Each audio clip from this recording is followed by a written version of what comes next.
अभी आप सुन रहे हैं जसोदा रिकॉर्डिंग स्टूडियो रामपट्टी से। डीजे उमेश सुखीपुर बाजार। हे दुआरा पर हम लके है अइबो बिना पूछले बरतिया गे जान सुन ले। दुआरा पर हम लके है अइबो बिना पूछले बरतिया गे मांग में सनुरा भर देबो मांग में सनुरा भर देबो जयमाला के रतिया गे मांग में सनुरा भर देबो जयमाला के रतिया गे जयमाला के रतिया गे जयमाला के रतिया गे music by DJ Umesh Sukhipur Bazar. डोली में हम लगे है देबो बात सुन ले जान गे बात सुन ले जान गे बात सुन ले जान भाई ही बाप के तोहर तोरबो अभिमान गे तोरबो अभिमान गे तोरबो अभिमान गे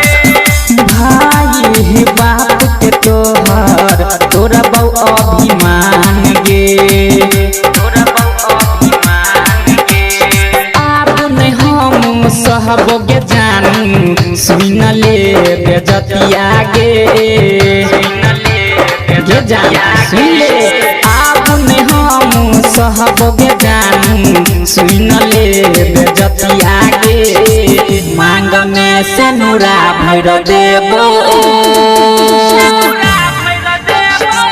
मांग में सनुरा भर देबो जयमाला के रतिया गे मांग में सनुरा भर देबो जयमाला के रतिया गे जयमाला के रतिया गे जयमाला के रतिया गे music by DJ Umesh Sukhipur Bazar. Writer सोती लाल साथ रहत जान गे साथ रहत जान गे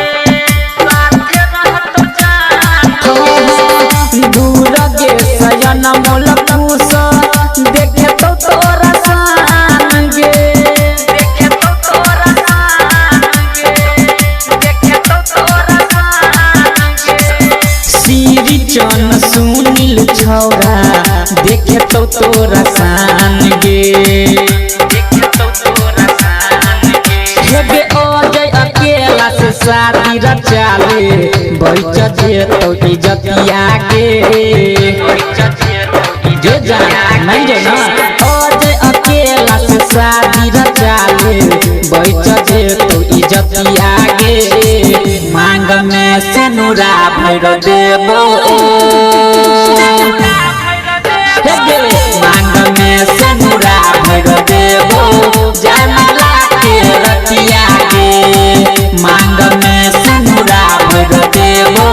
जयमाला के रतिया गे छोड़बो नहीं गे बुझल ही रिकॉर्डिंग बाय सोतीलाल।